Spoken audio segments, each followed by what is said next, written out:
جب بادشاہ منصور دوانٹی کی قید میں تھے تو نہایت کم کھانا کھایا کرتے تھے، اور یقیناً کم کھانا چاہیے، کیونکہ مال مشکوک مال حرام اگر پیٹ میں جائے تو کیا کیا آفتیں ڈھاتا ہے آپ کو معلوم ہے، اور بادشاہ کا کھانا یقیناً مال مشکوک مال حرام میں سے ہے۔ ایک دن جیل کے داروغہ نے اپنے محلے میں کسی مومنہ سے کہا کہ امام جیل میں ہیں، ان کے لیے کھانا پکا دو، بیچارے کئی دنوں سے قلیل غذا پر زندہ ہیں۔ اس مومنہ نے امام کے لیے چند روٹیاں بھجوا دی، امام نے ان روٹیوں کو بھی کھانے سے انکار کر دیا۔ جیل کے داروغہ نے کہا کہ یہ کھانا بادشاہ کا نہیں، مومنہ کے ہاتھوں کا پکایا ہوا ہے۔ امام نے کہا کہ اس مومنہ کو کہہ دینا کہ یہ روٹیاں تو حلال ہیں، لیکن جس طبق میں جس برتن میں یہ روٹیاں رکھی ہوئی تھیں وہ حرام کا ہے۔ دیکھا آپ نے، نہ صرف غذا بلکہ غذا جن چیزوں سے مس ہوئی ہے، جن کا لمس اس کو لگا ہے، وہ چیزیں بھی حلال ہونا چاہیے۔ تو جب اللہ تعالیٰ روزے میں آپ کو حلال سے روکتا ہے تو اسی لیے روکتا ہے کہ جب ماہ رمضان گزر جائے تو نہ صرف حرام بلکہ مشتبہ مشکوک چیزوں سے بھی بچنا، اور جو حلال کو چھوڑ چکا ہو تو وہ حرام یا مشکوک غذاؤں کو کیوں نہیں چھوڑ سکتا۔ اب آئیے تعین روزہ پہ کہ اللہ تعالیٰ نے ماہ رمضان میں روزوں کو کیوں فرض کیا، کیوں نہیں ہم کو آزاد چھوڑ دیا کہ جب چاہو روزے رکھ لو، 30 کا عدد پورا کر لو، ایک مہینے کا گنتی پوری کر لینا جب تمہیں سہولت ہو۔ ایام معدودات لعلکم تتقون کے بعد 184 184 آیت جو شروع ہوتی ہے وہ ان الفاظ سے شروع ہوتی ہے، ایام معدودات، اے ایمان والو تم پر روزے فرض کیے گئے جیسے کہ تم سے پہلے کے لوگوں پر، تاکہ تم متقی بن جاؤ۔ یہ گنے چنے چند دنوں کے روزے ہیں، یہ اس کا اردو با محاورہ ترجمہ ہوگا، یعنی کاؤنٹڈ روزے ہیں، ان لمیٹڈ پیکج کی طرح نہیں کہ تم رکھتے چلے جاؤ اور فکسڈ معین روزے ہیں، ایام جو کہ معین ہے۔ کیوں؟ دیکھیں، اگر روزوں کو غیر معین کر دیا جاتا تو آپ کا یہ تجربہ ہے کہ جب کسی کے روزے قضا ہوتے ہیں کب پورے ہوتے ہیں؟ اگلے سال رمضان سے چند دن پہلے، شوال میں رکھیں گے، اچھا نہیں ذیقعدہ میں، اچھا ذی الحج میں، اور شعبان آ جاتا ہے اور ٹینشن، ارے رمضان سر پہ ہے اور رمضان سے پہلے پہلے ہمیں روزہ پورا کرنا۔ آپ نے منت مانی، نظر مانی روزوں کی، اور یاد ہی نہیں رہتا کہ ہم نے کتنے روزوں کی منت مانی تھی، منت پوری ہو گئی، اب آپ بھول گئے منت کو۔ تو یہ ہم روزوں کے ساتھ کرتے ہیں، تو اللہ تعالیٰ اگر روزے رکھ دیتا غیر معین تو ہم بہانے بناتے ہیں۔ ابھی آپ نے دیکھا ہوگا کہ رمضان شروع ہوا نہیں، لوگوں کے بہانے شروع ہو گئے،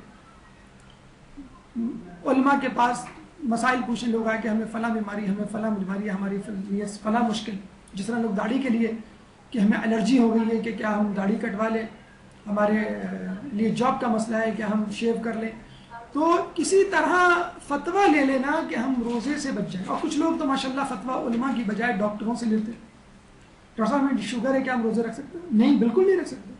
ڈاکٹر کے پاس تو آپ ایک بخار، ایک نزلے زکام اور ہلکے سے پیٹ کی خرابی کے ساتھ چلے جائیں تو ڈاکٹر کہے گا آپ مکمل آرام کریں۔ کیوں؟ اس کو احکام اسلامی سے واقفیت نہیں ہے، وہ میڈیکل کو تو جانتا ہے لیکن توضیح کو نہیں جانتا، میڈیکل بک پڑھی اس نے، احکام الہی نہیں پڑھے۔ تو لوگ ٹال مٹول سے کام لیتے ہیں اور آج کا کام کل پہ چھوڑتے چلے جاتے، اور رمضان گزرتے چلے جاتے، سال گزرتے چلے جاتے اور روزے نہ ہوتے کسی طرح۔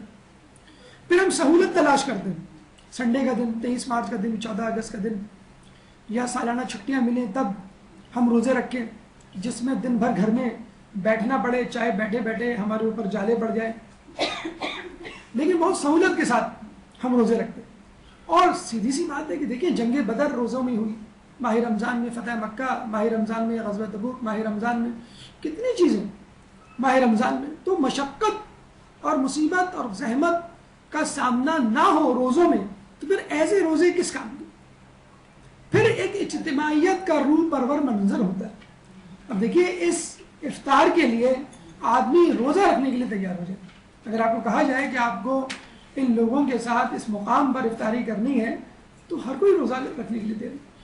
اکثر آپ نے دیکھا ہوگا مستحب روزہ رکھنا کتنا مشکل کام ہوتا ہے۔ کسی نے گھر میں کہہ دیا میں کل روزہ رکھ رہا ہوں، شعبان کے روزے رکھ رہا ہوں میں، یا 15 شعبان کا روزہ رکھ رہا ہوں، بھائی میں تو روزہ رکھوں گا کل، فوراً دوسری آواز بلند ہوتی ہے، فوراً تیسری جو ہے وہ بچہ نعرہ لگاتا ہے میں بھی رکھوں گا میں بھی, اور پورے گھر والے ماشاءاللہ دیکھیں آپ ایک ایک کر کے فوراً تیار ہو جاتے ہیں. یقیناً بہت مشکل ہے. اکیلے کھانا کھانا تو بہت آسان ہے, KFC کی ڈیل آ جائے چپکے سے کمرے میں جا کے کمرہ لاک کر کے زاہد کی نہاری آ جائے کچھ بھی کھانا آ جائے چٹ کر آئیں گے آپ. کھانا اکیلے تو کھا سکتے ہیں لیکن اکیلے اگر جسے کہتے ہیں نا کہ مصیبت سہنی پڑے تو کہ نہیں تم بھی مصیبت سو, ہم تو ڈوبے ہیں صنم تم کو بھی لے ڈوبیں گے, کہ روزے ہم ایک ساتھ رکھیں گے تاکہ ویسے ٹھیک ہے اس میں کوئی ایسی قباحت بھی نہیں کہ ایک دوسرے کا حال سننے کو ملتا ہے, تم نے کیسے روزہ گزارا, ہم نے ایسے گزارا, اچھا تم نے کیا ذکر کیا, ہم نے یہ ذکر کیے اور کن مشکلات سے گزرے, اچھا تمہیں یہ بیماری تم نے کیا کیا, کیا حل تجویز کیا وغیرہ وغیرہ. تو اگر اجتماعیت کے ساتھ نماز پڑھی جائے, اجتماعیت کے ساتھ روزے رکھی جائیں, یقیناً اس میں انفرادی عبادت سے زیادہ برکت ہوتی ہے, طاقت ہوتی ہے. ہماری گفتگو کا تیسرا اور آخری مرحلہ فضائل ماہ رمضان. اس سے پہلے ایک بلند تر سلام.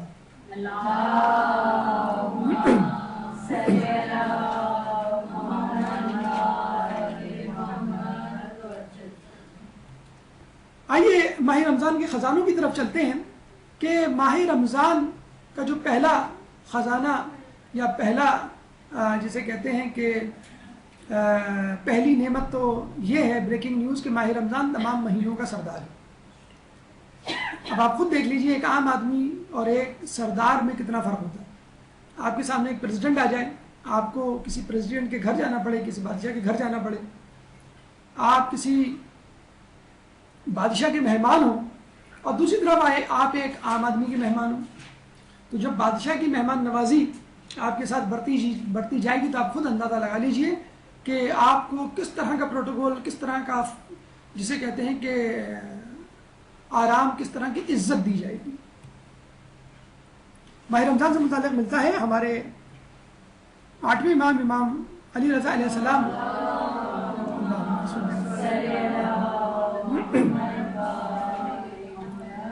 کہ جب قیامت کا دن ہوگا, مطلب جو روایت کا خلاصہ ہے, طویل روایت ہے, اس کا خلاصہ یہ ہے کہ قیامت کے دن تمام مہینوں کو حاضر کیا جائے گا تو ماہ رمضان بقیہ مہینوں میں ایسا ہوگا جیسے چاند باقی ستاروں کے درمیان. اور یہ کیوں کیا جائے گا؟ یہ ان لوگوں کو بتلانے اور جتلانے کے لیے کہ جنہوں نے ماہ رمضان کو انڈر ایسٹیمیٹ کیا اور اس کی فضیلتوں پہ کان نہیں دھرا, اور ان لوگوں کو بھی بتلانے کے لیے کہ جنہوں نے تکلیفیں اٹھائیں, مصیبت اٹھائی, بھوک پیاس برداشت کی, اس میں روزے رکھے تاکہ ان کو احساس ہو سکے کہ واقعی انہوں نے دنیا میں بہت بڑا کام کیا تھا. تو رمضان کیسے ہوگا؟ جیسے چاند. خود رسول اللہ کے بارے میں ملتا ہے کہ پیغمبروں میں ان کی حیثیت ایسی ہے جیسے ستاروں میں چاند کی. پھر کیا ہوگا؟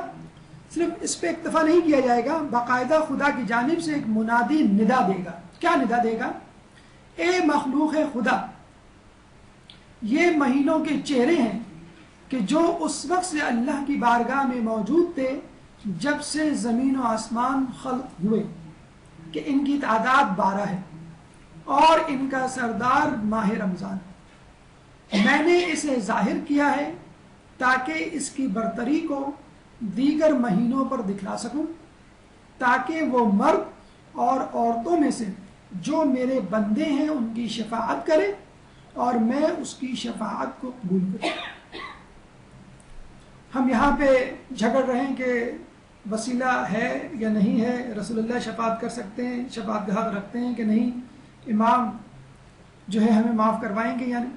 ایک ماہ رمضان آپ کی شفاعت کر رہا ہے, عبادتوں کا مہینہ آپ کے لیے وسیلہ بن رہا ہے آپ کی مغفرت کے لیے. تو جب ایک مبارک مہینہ آپ کی مغفرت کے لیے وسیلہ اور شفاعت بن سکتا ہے تو خود ائمہ طہار کی ذات اور خود رسول اللہ کی ذات آپ کے لیے وسیلہ کیوں نہیں بن سکتی. من ذا الذی یشفع عنده الا باذنہ.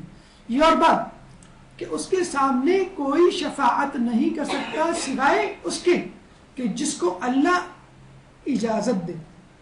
لیکن بہرحال شفاعت ہے کہ جب ماہ رمضان شفاعت کر سکتا ہے تو خود رسول اللہ کی ذات گرامی بھی کر سکتی ہے.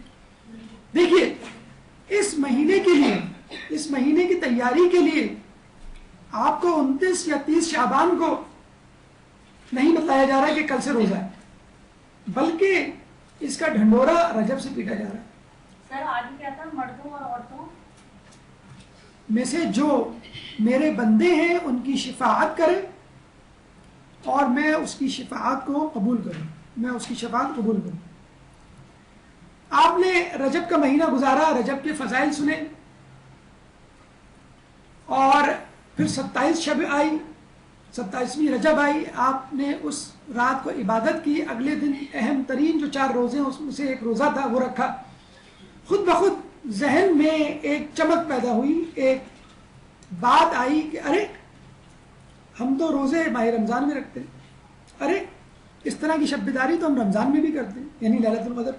تو دیکھیے اللہ تعالیٰ غیر محسوس، غیر ارادی طور پر، لاشعوری طور پہ آپ کو رمضان کی طرف دھکیل رہا، رمضان کی طرف ذہنی اور جسمانی تیاری کروا رہا۔ پھر شعبان آتا ہے، شعبان میں بھی تمام مہینے روزے رکھنا، مہینوں کے ایام کے روزے رکھنا مستحب۔ پھر ولادتیں، 15 شعبان جسے کہتے ہیں، شب برات، اس میں جاگنے کے لیے کہا گیا، لیلۃ الرغائب کہا گیا، مقدر تقدیر لکھنے کے لیے رات کہا گیا، شب بیداری کی، اگلے دن آپ نے روزہ رکھا، پھر آپ کو یاد آیا ارے اس طرح کا روزہ تو میں ماہ رمضان میں بھی رکھتا ہوں، اس طرح کی شب بیداری تو میں رمضان میں بھی کرتا ہوں۔ چنانچہ آپ نے ذہنی طور پہ اپنے آپ کو تیار کرنا شروع کر دیا۔ پھر روایتوں میں یہ بھی آیا ہے کہ رسول اللہ آخری شعبان کی آخری دنوں میں روزے رکھتے تھے اور اس کو رمضان سے ملا دیا کرتے تھے۔ پھر دوبارہ آپ کو کہا جا رہا ہے، باقاعدہ اب تو ڈاکٹرز ایڈوائز کرتے ہیں جو لوگ بیمار ہیں کہ وہ رمضان سے پہلے روزے رکھنے شروع کر دیں تاکہ ان کی گلوکوز، ان کا بلڈ پریشر اور دیگر چیزوں کو چیک کیا جا سکے اور ان خود بھی اندازہ ہو سکے۔ یعنی کہ آپ نے آنکھ بند کرتے ہوئے ماہ رمضان شروع ہونے سے پہلے ہی کہہ دیا بھی ہم تو روزہ نہیں رکھ سکتے۔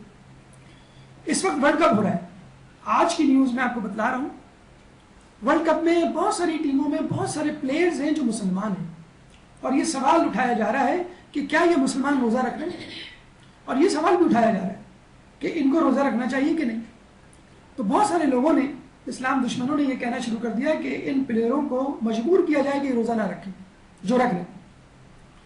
آپ کو یہ سن کے حیرت ہوگی کہ ورلڈ کپ کا جو فیفا، جو اس کی ایسوسیشن ہے فٹ بال کی، جو ان کا چیف میڈیکل ڈائریکٹر ہے، جو چیف میڈیکل آفیسر ہے، اس نے باقاعدہ یہ بیان دیا ہے کہ ہم نے ایک ایکسٹینسو وسیع تحقیق کی ہے پلیئرز پر، اور اس نتیجے پر پہنچے ہیں کہ رمضان ہمارے کھلاڑیوں کی کارکردگی پہ کوئی برا اثر نہیں ڈالتا۔ اب آپ دیکھ لیں، فٹ بال کا کھلاڑی روزے کی حالت میں کھیل رہا ہے اور وہ کہہ رہا ہے مجھے کچھ نہیں محسوس ہو رہا، میری ایفیشنسی میں کوئی کمی نہیں ہوئی، اور اس کی تصدیق ایک غیر مسلم ڈاکٹر دے رہا ہے۔ کتنی بڑی بات ہے، کتنا بڑا سبق ہے جو ہمیں سیکھنا چاہیے۔ جو لوگ کہتے ہیں کہ ہم بیمار ہیں، ہمیں فلاں بیماری، اچھا ٹھیک ہے، اگر آپ کو واقعی جینوئن بیماری ہے، تمام تر کوششوں کے باوجود وہ بیماری نہیں جاتی بلکہ اس میں اضافہ ہوتا ہے، وہ ایک الگ بات۔ لیکن ہمارے خیال میں آدھے سے زیادہ افراد ایسے ہوتے ہیں جو ڈر اور خوف کے مارے روزوں کو نہیں رکھتے۔ تو ٹھیک ہے، آپ شروع تو کریں، جسے کہتے ہیں نا کہ امام جب آئیں گے تو ایک قدم آپ اٹھائیں گے، دوسرا قدم امام کے ساتھ۔ آپ نے دیکھا ہوگا بعض اوقات آپ کی سحری نہیں ہوتی، چائے نہیں پی رہی ہوتی، اور 8 بجے آنکھ کھلتی ہے، ٹینشن، دھڑکتے دلوں کے ساتھ کہ پتنی آج کا روزہ ہوگا کہ نہیں ہوگا۔ 10 مرتبہ خیال آتا ہے روزہ توڑ دوں، روزہ چھوڑ دوں، روزہ توڑ دوں، روزہ چھوڑ دوں۔ مستحب روزہ جب رکھتے ہیں کتنا خیال آتا ہے، حالانکہ چائے بھی خوب پی ہوئی ہوتی ہے اور کھانا بھی ڈٹ کے، پلاؤ جو نیاز ملی ہوتی ہے شب برات اور 27 رجب کو، اس پلاؤ کے ساتھ آپ نے سحری کی بھی ہوتی ہے، خوب چائے ڈٹ کے، لیکن اس کے باوجود صبح جو ہے دن میں 12 بجے 11 بجے ٹینشن کہ دوپہر کو ہم چائے پیتے تھے 11 بجے وہ نہیں ملی، یا سگریٹ کی عادت تھی وہ ملا، کتنی، اور دیکھیں آپ گھنٹے گزرتے پتہ ہی نہیں چلتا کہ کہاں روزہ کیا اور کیسے۔ دیکھیں یہ اللہ تعالیٰ جو، اگر جب تک آپ کھانے پہ توکل کریں گے، کھانا مجھے زندگی دیتا ہے، کھانا مجھے بقا دیتا ہے، تب تک تو روزہ پورا نہیں ہوگا۔ اگر آپ نے یہ سوچ لیا کہ کھانا نہیں کھاؤں گا تو کمزور پڑ جاؤں گا اور کھانا کھاؤں گا تو طاقتور رہوں گا، تو جسے کہتے ہیں کہ وہ آپ کا روزہ جسے کہتے ہیں کہ پورا نہیں ہونے والا۔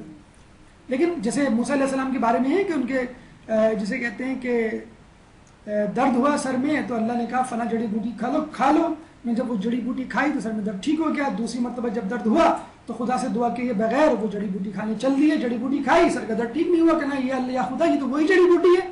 تو اللہ نے کہا کہ ہاں پہلے تم نے ہم پہ توکل کرتے ہوئے جڑی بوٹی کھائی تھی، تو روزہ رکھیں اللہ پہ توکل کرتے ہوئے۔ تو رجب کے مہینے سے کوشش شروع کر دیں، ابھی بھی 1 یا 2 روزے باقی ہیں، چاہیں تو پریکٹس کے طور پہ رکھ لیں. رجب مولا علی کا مہینہ ہے، شعبان رسول اللہ کا مہینہ ہے، اور رمضان اللہ کا مہینہ ہے. خود مولا علی اس کے راوی ہیں اور یہ بات انہوں نے ہی ہمیں بتائی. رمضان اللہ کا مہینہ اور یہ مہینہ فقیروں کی بہار ہے. دیکھیں فقیر اکثر یہ گلا کرتے ہوئے نظر آتے ہیں کہ اللہ نے ہمیں کیا دیا.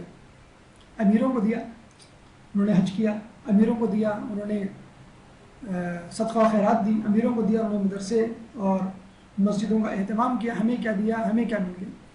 تو غریبوں کے لیے کہا گیا کہ جمعہ تمہارے لیے حج اصغر ہے، اور غریبوں کو کہا گیا کہ ماہ رمضان تمہارے لیے بہار ہے. جتنا لوٹ سکتے ہو. دیکھیں ایک امیر کو زیادہ فکر ہوتی ہے، زیادہ کھانے والوں کو زیادہ فکر ہوتی ہے میں روزے کیسے رکھوں گا. غریب تو ماشاءاللہ ویسے ہی 2 وقت کی روٹی کھا رہا ہے، اس کے لیے روزے رکھنا کیا مشکل ہوگا. اور جو کوئی سنتی نماز ادا کرے گا، ایک اور روزے کی جہد یا روزے کا خزانہ ماہ رمضان کا، اور جو کوئی سنتی نماز ادا کرے گا خدا اسے جہنم سے آزادی کا پروانہ عنایت کر دے گا. اور جو کوئی فریضہ ادا کرے گا اسے عام حالات سے 70 گنا زیادہ اجر دیا جائے گا. دیکھا آپ نے کہ اگر آپ سنت یا نفل ادا کرتے ہیں تو آپ کو جہنم سے آزادی کا پروانہ دے دیا جاتا ہے. کتنی بڑی جسے کہتے ہیں بات ہے، کتنا بڑا اجر ہے فقط سنت نماز ادا کرنے کا. کوشش کریں اس مہینے میں فرائض تو آپ ادا کریں گے، نوافل پڑھنے کا اہتمام کریں، جتنی نوافل پڑھ سکتے ہیں. کوشش کریں کہ اور دنوں میں آپ نماز شب 1 رکعت 2 رکعت 3 رکعت پڑھتے ہیں، کوشش کریں کہ 11 رکعت پڑھیں. کوشش کریں اس مہینے میں جو اذکار اور دعائیں منقول ہیں، دعائے افتتاح ہے، دعائے کمیل، دعائے ندوہ، دعائے عہد، جتنی دعائیں خصوصی طور پہ ترجمے کے ساتھ پڑھ سکتے ہیں ان دعاؤں کو اس زمن میں پڑھیے. انشاءاللہ اگلے دروس میں ہم کوشش کریں گے کہ آداب رمضان کے حوالے سے، آداب افطار، آداب سحر اور آداب روزہ کے حوالے سے جو دعائیں منقول ہیں اور اذکار منقول ہیں روایتوں میں، وہ انشاءاللہ آپ کے گوشی گزار کی جائیں تاکہ اس سے آپ کم حق فائدہ حاصل کر سکیں. تو جو کوئی فرض انجام دے گا اس کو 70 گنا زیادہ اجر دیا جائے گا. اسی طرح افطار کرنے سے پہلے کا صدقہ بہت اہمیت رکھتا ہے. خدا فرماتا ہے، حدیث میں ہے کہ جو شخص افطار کرنے سے پہلے ایک ٹکڑا روٹی کا کسی مسکین کو صدقہ دے گا، خداوند عالم اس کے گناہوں کو معاف کر دے گا اور اس کے حق میں اولاد اسماعیل میں سے ایک غلام کے آزاد کرنے کا ثواب لکھے گا. دیکھیں غلام اب تو نہیں ہوا کرتے، لیکن پہلے زمانے میں جب ہوا کرتے تھے تو یقیناً بہت قیمتی ہوا کرتے تھے اور امیر کبیر شخص ہی غلام کو افورڈ کر سکتے تھے. فقط روٹی کا ایک ٹکڑا غلام کی قیمت. غلام آزاد کرنا، خود غلام کو چھڑانے کا اسلام میں بہت ثواب ہے. فقط ایک چھوٹا سا صدقہ دے کر آپ ایک غلام کو آزاد کرنے کا صدقہ، ایک غلام کو آزاد کرنے کا اجر اپنے حصے میں لکھوا سکتے ہیں. اچھا، اس کی ایک عملی طور پہ مثال، ایک واقعہ ہمیں ملتا ہے کہ جناب عبداللہ بن جعفر طیار، بی بی زینب سلام اللہ علیہ کے شوہر نامدار، اللہم صلی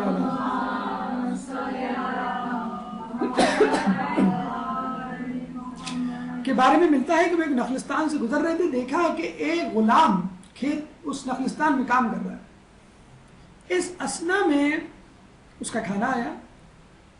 اس نے ابھی لقمہ منہ میں رکھا ہی تھا کہ ایک کتا اس کے سامنے آ کے بیٹھ گیا، دم ہلانے لگا، زبان باہر نکال کے رال ٹپکانے لگا کہ گویا بہت بھوکا ہے. غلام نے فوراً ایک روٹی کا نوالا لیا اور اس کتے کے آگے ڈال دیا. کتے نے فوراً جھپٹا مار کے اس نوالے کو نگل لیا اور فوراً دوبارہ غلام کے سامنے بیٹھ کر زبان نکالنے لگا کہ اور بھوکا ہے. غلام نے دوسرا نوالا دیا، اس نے دوسرا نوالا بھی ہڑپ کر لیا، پھر آ کے بیٹھ گیا. اس طرح نوالا دیتے دیتے غلام نے پورا کھانا اس کتے کو دے دیا اور فقط 1 یا 2 نوالے جو شروع میں اس کے منہ میں گئے تھے اس پہ اکتفا کر لیا. عبداللہ بن جعفر طیار نے دیکھا تو کہا کہ مجھ سے بھی زیادہ سخی، اچھا یہ خود سخاوت میں بڑے مشہور تھے عبداللہ بن جعفر طیار نے کہا مجھ سے بھی زیادہ سخی لوگ دنیا میں موجود ہیں. اس غلام کے پاس گئے اور کہنے لگے کہ تم نے اس کتے کو اپنی ذات پر کیوں ترجیح دی؟ غلام نے کہا مجھے شرم آتی ہے کہ میں تو پیٹ بھر کے کھاؤں اور ایک کتا بھوکا رہ جائے، ایک جانور۔ جعفر طیار، عبداللہ بن جعفر طیار اس نخلستان کے مالک کے پاس جاتے ہیں اور کہتے ہیں کہ مجھے یہ نخلستان اس غلام سمیت تم سے خرید دیں۔ نخلستان کا مالک، غلام کا مالک اس نخلستان کو غلام سمیت بیچ دیتا ہے۔ عبداللہ بن جعفر طیار اس نخلستان کو اس غلام کے حوالے کرتے ہیں اور کہتے ہیں کہ آج سے میں نے تم کو آزاد کیا، تم بھی آزاد، نخلستان بھی تمہارا۔ تو غلام کا صدقہ، وہ بھی روزے دار نہیں تھا، اسی غلام کو آزاد کرنے کا سبب بنا۔ تو ہم جو روزہ رکھ کے صدقہ دیں گے تو وہ کیوں نہ غلام کو آزاد کرنے کا سبب بن سکتا ہے۔ صاحب بن عباد، یہ ہمارے بہت بڑے عالم اور بزرگ گزرے ہیں، اور ان کے بارے میں کہا جاتا ہے کہ یہ بادشاہ کے وزیر بھی تھے، اور موید دولہ ویلمی کے زمانے سے تھے، اور فخر الدولہ نامی بادشاہ کے زمانے تک رہے، وزیر رہے، اور اتنے مشہور تھے اپنے علم اور تقوی کے اعتبار سے کہ ان کو کافل کفایا کہا جاتا تھا، کافی الکفا۔ شیخ صدوق نے اپنی کتاب عیون الاخبار اور حسین بن محمد قمی نے اپنی کتاب تاریخ قمی انہی کے لیے لکھی۔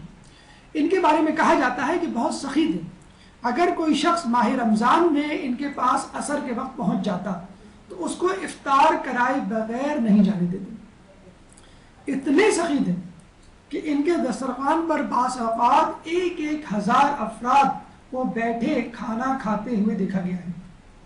اتنے سخی تھے کہ جتنا صدقہ 11 مہینوں میں دیا کرتے تھے اتنا کل صدقہ فقط ماہ رمضان میں دے دیا کرتے تھے۔ یہ صدقے کی عادت ان کو کہاں سے پڑی؟ ان کی ماں نے ڈلوائی کہ جب یہ مدرسے قرآن پڑھنے جاتے تو ان کی ماں 1 درہم اور 1 دینار ان کے ہاتھ میں رکھتی اور یہ کہتی رستے میں جو پہلا فقیر ملے اس کو نہیں دے دینا۔ یہ عادت ایسی پڑی کہ جب بادشاہ کے وزیر بنے تو اپنے ملازم کو تاکید سے کہہ دیا تھا کہ جب بھی میں سوؤں تو میرے تکیے کے نیچے 1 درہم اور 1 دینار رکھ دیا کرنا، اور جب میں مسجد جاؤں گا فجر کی نماز پڑھنے تو 1 درہم و دینار صدقے میں دے دیا کروں گا۔ ملازم تاکید سے یاد دہانی کے ساتھ ہر روز رات کو ان کے سونے سے پہلے تکیے کے نیچے 1 درہم و دینار رکھ دیا کرتا تھا، اور وہ صبح اٹھتے درہم و دینار ہاتھ میں لیتے اور فجر کی نماز جب پڑھنے جاتے تو رستے میں جو پہلا فقیر ملتا اس کو دے دیا کرتے تھے۔ ایک دفعہ فجر کی نماز میں اٹھے، تکیہ اٹھایا تو پتہ چلا کہ درہم و دینار غائب۔ اچھا ہم ہوتے تو فوراً ملازم کو بلا کر اس کو ڈانٹ پلاتے اس کو۔ آپ نے فوراً یہ سوچ لیا بس آج میری زندگی کا آخر ہے، کیونکہ اللہ تعالیٰ نے مجھے صدقہ دینے کی نعمت سے، نیکی سے محروم کر دیا۔ فوراً ملازم کو بلایا تو ملازم نے کہا کہ نہیں ایسی بات نہیں ہے، میں بھول گیا تھا۔ انہوں نے کہا نہیں، مجھے لگتا ہے میرا آخری وقت آ گیا۔ کمرے کی تمام چیزوں کو جمع کرو۔ جب جمع کی گئی چیزیں تو قیمتی قالین، دیبا کی رضائی، اطلس کا بستر، اس زمانے میں بڑی قیمتی چیزیں ہوا کرتی تھیں، یہ چیزیں شامل تھی، اور کہا کہ جاؤ اب رستے میں جو فقیر پہلے ملے اس کو لے آؤ اور اس کو کہو کہ تمام چیزیں تمہاری۔ ملازم باہر نکلا تو دیکھا ایک نابینا شخص اپنی بیوی کے کندھے پہ ہاتھ رکھ کر مسجد کی طرف جا رہا ہے۔ ملازم فوراً اس کے پاس گیا اور کہنے لگا کہ تمہارے لیے ہمارے وزیر نے یہ چیزیں رکھی۔ فقیر نے جب یہ بات سنی تو وہ بے ہوش ہو کر گر پڑا۔ ملازم اس کو اٹھا کر لایا صاحب بن عباد کے پاس، تو صاحب بن عباد نے کہا کہ تم بے ہوش کیوں ہو گئے؟ تو فقیر نے اپنا ماجرا سنایا کہ میں ایک بہت متمول تاجر تھا، کسی سبب میرے کاروبار میں خسارہ ہوا اور میں فقر کی حالت میں پہنچ گیا۔ اب میری ایک بیٹی ہے جس کا رشتہ طے ہو چکا ہے اور میرے پاس اس کو جہیز میں دینے کے لیے کچھ نہیں۔ آج میری بیوی یہ کہہ رہی تھی کہ میری خواہش تھی کہ جب میں اپنی بیٹی کی شادی کروں گی تو ریشمی جوڑے اور اطلس کا بستر دوں گی، جہیز میں۔ تو یہ جب سنا تو صاحب بن عباد بہت متعجب ہوئے اور کہا کہ تمہاری بیٹی کا جہیز سمیت تمام خرچہ میرے ذمہ، اور جس لڑکے سے اس کی شادی طے ہوئی اس کو بھی بلا لاؤ۔ اس کے ہاتھ میں ایک بڑی خطیر رقم دی اور کہا اس سے کاروبار کرو۔ آپ نے دیکھا ایک صدقے کی بدولت اللہ تعالیٰ نے صاحب بن عباد کو کیا مرتبہ کیا مقام دیا. یہ ان کا مقبرہ ہے جو اصفہان میں موجود ہے. لوگ اس کی زیارت کو آتے ہیں اور ان کی علمیت کے بہت جسے کہتے ہیں کہ چرچے مشہور ہیں. اچھا کچھ لوگ نعوذ باللہ اس بات پہ بڑا اتراتے ہیں کہ صدقہ کون سی ایسی بڑی بات ہے ہم دے سکتے ہیں, جب پوچھا جائے کیوں نہیں دیتے کہیں گے بس وہ بھول جاتے ہیں. نعمت اللہ جزائری اپنی کتاب ابلیس نامہ میں لکھتے ہیں کہ ایک واعظ مسجد کے ممبر سے یہ درس دے رہا تھا کہ جب انسان صدقہ دینے جاتا ہے تو 70 شیطان اس کو لپٹ جاتے ہیں اور اس کو روکتے ہیں کہ صدقہ نہ دو. ابھی وہ یہ کہہ ہی رہا تھا کہ ایک شخص کھڑا ہو گیا, کہنے لگا بڑی عجیب سی بات ہے, میرے لیے تو کوئی مشکل کام نہیں, میں جب چاہوں صدقہ دے سکتا ہوں. ابھی میں جاتا ہوں, میرے گھر میں گندم کی بوریاں ہیں, ابھی میں صدقے میں دے دیتا ہوں. میں دیکھتا ہوں 70 شیطان کیسے لپٹتے ہیں مجھ کو. لیکن یہ اوور کانفیڈنس, یہ تکبر بعض اوقات انسان کو مروا ڈالتا ہے.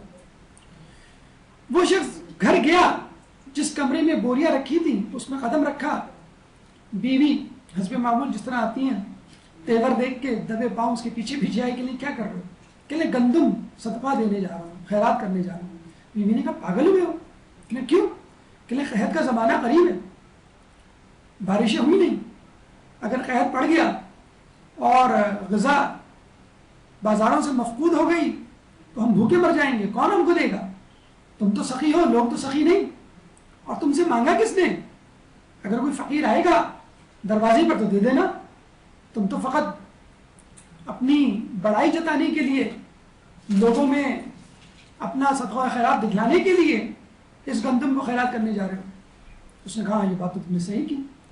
جب وہ مسجد میں دوبارہ آیا تو لوگوں نے ہنستے ہوئے اس سے کہا کیا ہوا, 70 شیطان تم سے لپٹ گئے. کہنے لگا 70 شیطان تو نہیں, شیطان کی دادی مجھ سے لپٹ گئی. تو بعض اوقات انسان اوور کانفیڈنس بھی مارا جاتا ہے. تو چھوٹا صدقہ کریں, تھوڑا صدقہ کریں, لیکن مستقل کریں, اور خود بچوں سے صدقہ دینے کی عادت دلوائیں. اس ماہ رمضان کا ایک اور خزانہ جو خزانوں میں ایک خزانہ ہے, مثلا آپ کے لیے کہا, آپ کو کہا جائے یہ خزانہ, اس خزانے میں ایک ایسے موتی ہے جو اس خزانے کی قیمت کے برابر ہے, تو وہ موتی کتنا قیمتی ہو جائے گا. 23 رمضان نزول قرآن. حدیث ہے کہ ہر چیز کے لیے ایک بہار ہوا کرتی ہے, اور قرآن کی بہار ماہ رمضان. 23 رمضان کے بارے میں, شب کے بارے میں کہا جاتا ہے کہ بہت امکان ہے کہ شب قدر اس میں ہو, ورنہ 21 بھی اور دیگر 25 بھی اور دیگر راتیں بھی اس میں شامل ہیں. کچھ لوگ رمضان کی تمام راتوں کو اس میں شامل کرتے ہیں, اور کچھ لوگ تو سال کی تمام راتوں کو. تو خود قرآن پڑھنا اس مہینے میں کتنا آسان ہو جاتا ہے, اور اس کا اجر عام دنوں میں پڑھنے کے مقابلے میں کتنا ہے. حدیث میں ہے کہ جو قرآن کی ایک آیت کی تلاوت کرے گا ماہ رمضان میں, وہ اسے دوسرے مہینوں میں قرآن ختم کرنے کا ثواب دیا جائے گا. یعنی جس شخص کو رمضان ملے اور وہ اس ماہ رمضان میں ایک آیت کی تلاوت کرے, تو ایک قرآن مجید ختم کرنے کا ثواب, اور ایک قرآن ختم کر لیا انشاءاللہ تو 6666 مرتبہ قرآن ختم کرنے کا ثواب ملے گا. اور آپ کو یہ بھی معلوم ہونا چاہیے کہ فقط ایک حرف کے بدلے 10 نیکیاں ملتی ہیں. خود رسول کا کہنا ہے کہ میں یہ نہیں کہتا الف لام میم ایک حرف ہے, بلکہ الف ایک حرف ہے, لام ایک حرف ہے, میم ایک حرف ہے. تو آپ اندازہ لگا لیجئے کہ اس مہینے میں ماہ رمضان کی کوشش کیجیے, نہ صرف تلاوت کیجیے, اپنے مخارج اور تجوید کو درست کیجیے. مساجد میں قرآن پڑھنے کا اہتمام ہے, اس میں شرکت کیجیے, ورنہ کسی کے سامنے بیٹھ کر اپنے مخارج, بہترین موقع ہے شرمندگی سے بچنے کے لیے. عام دنوں میں انسان شرمندہ ہوتا ہے, اتنے بڑے ہو گئے, اب تک ہم سے ضوابط اور ہا نہیں نکلتا. تو اس رمضان میں کوشش کیجیے کہ کسی سے اپنے مخارج درست کروائیے. یہ نہ دیکھیے کہ آپ کے آس پاس کے لوگ آپ کے ساتھ شامل نہیں, وہ اس قرآن خوانی میں آپ کے ساتھ نہیں, آپ اکیلے بھی بیٹھے ہوں, تو کوشش کیجیے اس قرآن میں اپنا دل لگائے.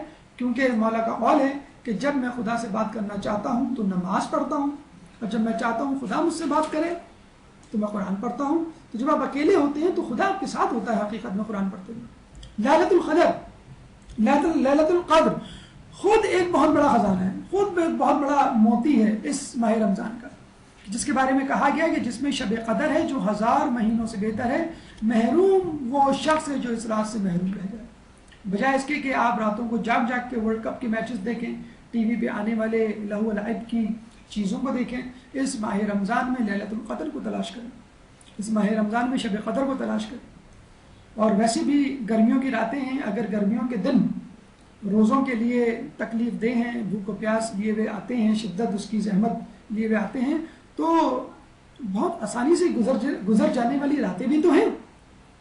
3-4 گھنٹے ہوتے نہیں ہیں، ہم محفل سے مسجد سے آتے ہیں، جسے کہتے ہیں قرآن خوانی سے یا درس سے۔ ماشاءاللہ اس مہینے میں تقریباً ہر مسجد میں درس وغیرہ قرآن خوانی ہوا کرتی ہے، ہم آتے نہیں ہیں، 2-4 گھنٹے گزرتے نہیں ہیں کہ سحری کا وقت آ جاتا ہے۔ تو کوشش کریں کہ جب آپ جاگے رہیں تو لیلۃ القدر کی نیت سے جاگ لیں۔ اگر گفتگو کریں تو کوئی علمی مباحثہ آپ کا موضوع ہو، کوئی درس سن لیجئے، کوئی کتاب پڑھ لیجئے، کوئی مثبت سرگرمی کو جاری رکھیے۔ ماہ رمضان کے بارے میں کہا گیا کہ یہ وہ مہینہ ہے جس میں تمہیں ضیافت الہی پر دعوت دی گئی ہے، اس میں تمہاری سانسیں تسبیح اور تمہاری نیندیں عبادت ہیں، اس میں تمہارا عمل مقبول ہے اور تمہاری دعائیں مستجاب۔ دیکھیں ایک بہت عجیب اس میں عہدہ، اسٹیٹس، ایک منصب، ایک منزلت آپ کو دی گئی ہے، اور وہ ہے خدا کی مہمان داری، یعنی خدا کا مہمان بننا۔ خدا میزبان ہے، آپ اس کے مہمان ہیں، اس کے ہاں ضیافت ہے، اور اس کی ضیافت میں، اس کی دعوت میں آپ مدعو ہیں، اور خدا کسی ایسے ویسے کو اپنا مہمان نہیں بناتا۔ اس کے بعد کہا گیا تمہاری سانسیں تسبیح ہیں، آپ کو کچھ نہیں کرنا، اگر آپ ذکر الہی نہ بھی کر رہے ہوں تو بھی صرف سانس لے رہے ہوں، سانس تو ظاہر بات ہے آدمی نہیں روک سکتا، اس کو جینا ہے اس سانس کے ساتھ، یعنی کچھ بھی نہ کرنا، فقط سانس لینا جو جینے کے لیے ضروری ہے، وہ آدمی کی تسبیح بن جاتی ہے۔ تمہارا عمل مقبول ہے، تمہاری دعائیں مستجاب۔ دیکھیں خدا کا مہمان کون ہوتا ہے اور خدا اس کی مہمان نوازی کیسے کرتا ہے۔ 2 دوست مسجد میں گئے، اس علاقے میں ان کا جاننے والا کوئی نہ تھا، دونوں نے کہا کہ ہم دعا کر کے سوتے ہیں کہ اللہ تعالیٰ کسی طرح ہمارے لیے کوئی بندوبست کر دے غذا کا اور رات کے قیام کا۔ دونوں نے دعا کی اور سو گئے۔ ایک نے دعا کی اللہ تعالیٰ کسی کو بھیج دے تاکہ وہ مجھے اپنا مہمان بنا لے اپنے گھر میں، تاکہ میں اس کے گھر میں سو سکوں اور اس کے گھر میں کھانا کھا سکوں، اس کا مہمان بن سکوں۔ اور اس شخص نے دعا کی اللہ تعالیٰ میں تیرا مہمان بننے آیا ہوں، تو مجھے آج اپنا مہمان بنا لے۔ جس نے دعا کی تھی کہ کوئی شخص آئے اور مجھے اپنا مہمان بنا لے، رات میں ایک شخص آیا، اس شخص کو اٹھا کے لے گیا اپنے گھر، میں چاہتا ہوں آپ کو اپنا مہمان بناؤں۔ دوسرے دن وہ شخص مسجد میں آیا اپنے پہلے دوست کے پاس اور کہا کہ کیا تم کو کسی نے مہمان نہیں بنایا؟ اس نے کہا میں اللہ کا مہمان تھا۔ پہلے والے دوست نے کہا وہ کیسے؟ کہنے لگے کہ جب میں دعا کر کے سویا تو ہاتف غیبی سے آواز آئی کہ خدا کے ہاں بھوک سے زیادہ بہتر ضیافت کوئی نہیں، یعنی خدا کو بھوک پسند ہے، اگر وہ کسی کو دعوت میں بلاتا ہے تو اس کو بھوکا رکھتا ہے، اور یہی اللہ تعالیٰ کی مہمانداری، یہی ضیافت ہے۔ اصل ضیافت انشاءاللہ جنت میں ہوگی، یا ویسے روزانہ افطار پہ تو ہوتی ہے۔ تو بھوکا شخص جو روزے دار ہوتا ہے وہ اللہ تعالیٰ کا مہمان ہوتا ہے۔ اب آئیے سانسوں کی طرف۔ میڈیکل سائنس یہ کہتی ہے کہ ہم ہر منٹ 18 مرتبہ سانس لیتے ہیں، اور 1 گھنٹے میں 60 منٹ ہوتے ہیں، ایک دن میں 24 گھنٹے، اور ایک مہینے میں 30 دن۔ 18 ضرب 60 ضرب 24 ضرب 30، 18 multiply by 60 multiply by 24 multiply by 30، ایک دن میں 7,77,600 نیکیوں کا اکاؤنٹ ٹاپ اپ ہو گیا، یعنی بڑھ گیا۔ ایک ماہ رمضان میں 1 مہینے روزہ رکھ کے آپ نے اگر کچھ نہ کیا ہو، دن بھر سوتے بھی رہے ہوں، وہ الگ بات، اصل خزانے سے محروم، لیکن سانس بھی جو لی ہے وہ آپ کو جسے کہتے ہیں کہ ثواب میں مل جائے گی۔ اگر آپ دن کو کام کریں تو اس کو آدھا کر سکتے ہیں، لیکن پھر وہی بات کہ نیند خود عبادت میں شمار ہو جائے گی. تو لاکھوں نیکیاں، 7 ساڑھے 7 یا 3.5 لاکھ نیکیاں آپ کے اکاؤنٹ میں بغیر کسی عبادت کے موجود. اچھا اگر آپ دیکھیں جو تسبیح ہم پڑھتے ہیں اس کا کیا ثواب ہے، تو آپ کو اندازہ ہو جائے گا کہ واقعی رمضان میں، ماہ رمضان میں جو ذکر الہی سانسوں کے لیے کہہ دیا گیا کہ تمہاری سانسیں تسبیح، واقعی وہ ایک بہت بڑا خزانہ ہے ہمارے لیے. ایک دفعہ کچھ فقیر رسول اللہ کے پاس آئے اور کہنے لگے کہ مدینے کے امراء ہم سے بازی لے گئے، کیونکہ وہ اپنے پیسوں سے جہاد کے لیے سامان فراہم کرتے ہیں، وہ اپنے پیسے سے صدقہ و خیرات دیتے ہیں، وہ اپنے پیسوں سے مسجدیں بنواتے ہیں، وہ اپنے پیسوں سے لوگوں کی مدد کرتے ہیں. ہمارے پاس کیا ہے جو ہم راہ خدا میں خرچ کر کے ثواب کمائیں؟ رسول نے کہا کہ تم 100 مرتبہ سبحان اللہ کہو، تمہیں 1 حج کا ثواب ملے گا. تم 100 مرتبہ الحمدللہ کہو، تمہیں 100 گھوڑے اسلحہ سمیت جہاد کے لیے فراہم کرنے کا ثواب ملے گا. تم 100 مرتبہ لا الہ الا اللہ کہو، قیامت میں بہترین افراد بھی شمار کیے جاؤ گے. 100 مرتبہ اللہ اکبر کہو، تمہیں 100 مرتبہ غلام آزاد کرنے کا ثواب دیا جائے گا. کچھ دنوں بعد وہ فقیر دوبارہ آئے، کہنے لگے آپ کی ترکیب پر تو امیروں نے بھی عمل کرنا شروع کر دیا. تو رسول اللہ نے فرمایا یہ اللہ تعالیٰ کا شرف ہے کہ جس کو جس طرح نواز دے. تو حج کرنا، گھوڑے فراہم کرنا، اسلحہ فراہم کرنا اور غلاموں کو آزاد کرنا یقیناً مشکل کام ہے، لیکن کیا زبان ہلانا بھی مشکل ہے؟ لا الہ الا اللہ ایسا کلمہ ہے جو منہ بند کیے ادا کیا جا سکتا ہے. اگر آپ کو خدشہ ہے کہ میں سبحان اللہ الحمدللہ اللہ اکبر کہوں گا یا کہوں گی تو لوگ کہیں گے کہ یہ ذکر الہی کر رہی ہیں اور ریاکاری آ جائے گی اس میں، تو منہ بند کیجئے، دونوں ہونٹوں کو ملائیے اور کہیے لا الہ الا اللہ. فقط زبان ہلے گی، ہونٹوں کو کھولنے کا موقع ہی نہیں ملے گا. کتنا آسان ہے جنت کو کمانا اگر روایتوں میں ایک یقین کی کیفیت ہم پیدا کر لیں، ان کو پڑھ کے، ان کو سمجھ کر. سب سے اہم احسان جو اللہ تعالیٰ اس میں کر رہا ہے ہمارے لیے وہ یہ شیطان کی بندش. بھئی لڑکی کی شادی نہیں ہو رہی، کیوں نہیں ہو رہی؟ کسی نے بندش کی ہوئی. ہمیں جو ہے وہ جاب نہیں مل رہی، کیوں نہیں مل رہی؟ بھئی کسی نے بندش کی ہوئی. ہمارا ہر کام جو ہے وہ الٹا ہو جاتا ہے، نقصان ہو جاتا ہے کاروبار میں، کیوں؟ کسی نے بندش کی ہوئی. مومن کو کہا جائے روزے کیوں نہیں رکھ رہے؟ بھئی وہ شیطان. روزے کیوں نہیں رکھ رہے اور نماز کیوں نہیں پڑھ رہے؟ وہ شیطان بہکا دیتا ہے.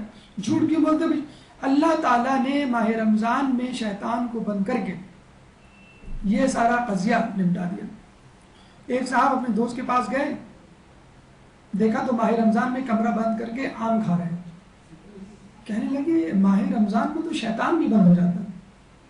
آم کھاتے کھاتے کہنے لگے کہ اسی کمرے میں تو بند ہے. تو بعض اوقات شیطان بند بھی ہوتا ہے لیکن پھر بھی لوگ گناہ کر رہے ہوتے ہیں. کیسے؟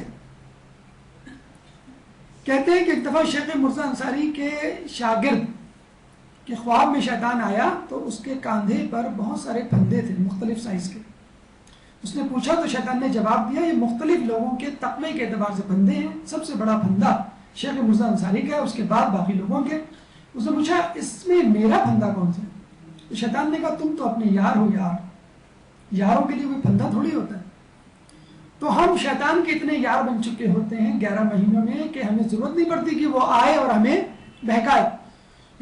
فرعون کتنا بڑا شیطان، خود ایک شیطان. کسی نے پتھر لا کے دیا اور کہا اس کو سونا بنا دو تب میں جانوں گا کہ تم خدا ہو. خدائی کا دعویٰ کیا تھا. رات کو بیٹھ کے رونے لگا، کہنے لگا کہ خدا کچھ انتظام کر دے، کیا کروں، اس پتھروں کو سونا کیسے بناؤں؟ اگر نہیں بناؤں گا تو لوگ مجھے خدا نہیں مانیں گے. دروازے پہ شیطان نے دستک دی. فرعون نے پوچھا کون؟ کہنے لگا بدبخت خدا بننے کا دعویٰ کرتا ہے، پتہ نہیں تجھے دروازے کے پیچھے کون؟ کھول، میں شیطان. اندر آتا ہے، ہاتھوں کو پتھر پہ رکھتا ہے، خدا کے اسما پڑھتا ہے اور وہ پتھر سونا بن جاتا ہے. وہ کہتا ہے یہ بتا تو پتھر کو سونا تو بنا نہیں سکتا اور خدائی کا دعویٰ تو نے کر دیا.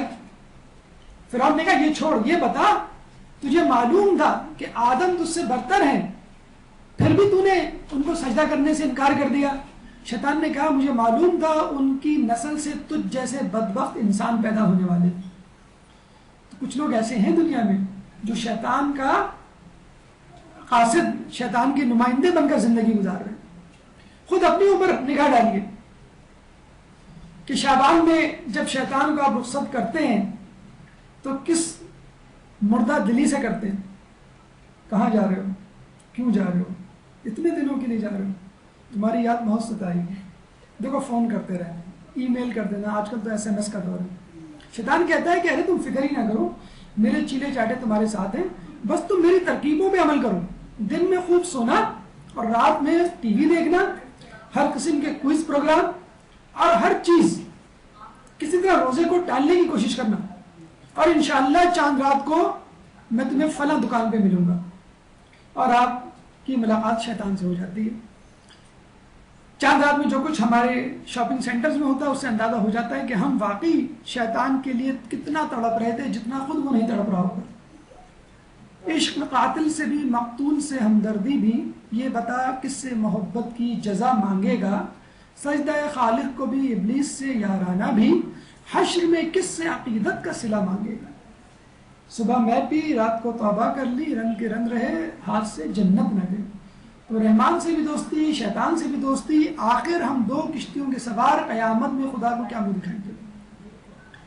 ماہ رمضان کا چاند جب نظر آتا ہے تو دوزخ کے دروازے بند ہو جاتے ہیں. اللہ تعالیٰ یہ بھی نہیں چاہتا کہ دوزخ کے دروازے کھلے اور صاحب معرفت دوزخ کے شعلوں کو دیکھیں.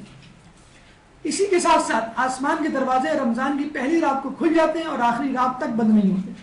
اللہ چاہتا ہے کہ صاحب معرفت جنت کو دیکھیں اور اس میں نعمتوں کو، جسے کہتے ہیں کہ نعمتوں کا دیدار کریں اور اس سے اپنی بھوک اور بڑھائیں. جنت کا ایک دروازہ ہے جس کا نام ہے ریان، یعنی سیراب کرنے والا. اس میں سے صرف روزہ دار ہی جنت میں داخل ہوں گے. اور کیوں؟ کہ روزہ دار اپنی دنیا کی بھوک پیاس کو یاد کرے گا، اور جب وہ اس دروازے سے داخل ہوگا تو اس کی بھوک پیاس مٹا دی جائے گی. جب قیامت ہوگی تو روزے داروں کو اسپیشل پروٹوکول دیا جائے گا. کیا دیا جائے گا؟ ایک منادی ندا دے گا، کہاں ہے اللہ کے مہمان؟ پس روزے داروں کو لایا جائے گا، انہیں بہترین سواریوں پر سوار کیا جائے گا، اور ان کے سروں پر تاج سجایا جائے گا، اور انہیں بہشت میں لے جایا جائے گا. خصوصی طور پر خصوصی سواریوں پر اور خصوصی تاج کے ساتھ ان کو جو ہے جنت میں داخل کیا جائے گا. اور ایک حدیث بڑی عجیب حدیث کہ ماہ رمضان اس میں روزہ دار اللہ کے مہمان اور اس کے کرم کے سزاوار ہیں. جس شخص پر ماہ رمضان وارد ہو اور وہ روزہ رکھے اور رات کے ایک حصے میں اللہ کی عبادت کرے، نماز پڑھے، اور جو کچھ اللہ نے اس پہ حرام کیا اس سے پرہیز کرے، بغیر حساب کے جنت میں داخل ہو. تو یہاں تک اللہ تعالیٰ آپ سے رعایت کرتا ہے کہ بغیر حساب کتاب کے آپ کو جنت میں. خدا فرماتا ہے کہ روزہ میرے لیے ہے اور میں خود اس کی جزا ہوں. اور جس چیز کی جزا خود اللہ بن جائے، آپ اندازہ لگا لیجئے اس چیز کا، اس نیکی کا کتنا بڑا اجر ہوگا. نماز سے پہلے منصوبہ بندی کیجئے. ڈھول بجانے والے، میوزک بجانے والے بھی اس دن لوگوں کو سحری کے لیے جگانے جا پڑتے ہیں. دکاندار اپنی پلاننگ کر رہے ہوتے ہیں، فقیر اپنی پلاننگ کر رہے ہوتے ہیں کہ کہاں کہاں افطار اور صدقہ ملے گا. تو ایک مومن اس منصوبہ بندی سے کیوں محروم رہ جاتا ہے؟ خود امام فرماتے ہیں کہ اے روزہ داروں اپنے امور میں تدبر کرو کہ اس مہینے میں اللہ کے مہمان ہو. دیکھو کہ تمہاری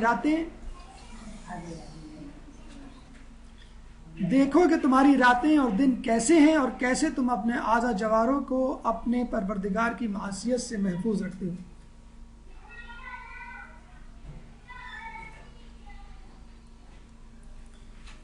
یعنی آپ کو چاہیے کہ اگر آپ اس رمضان کے خزانے سے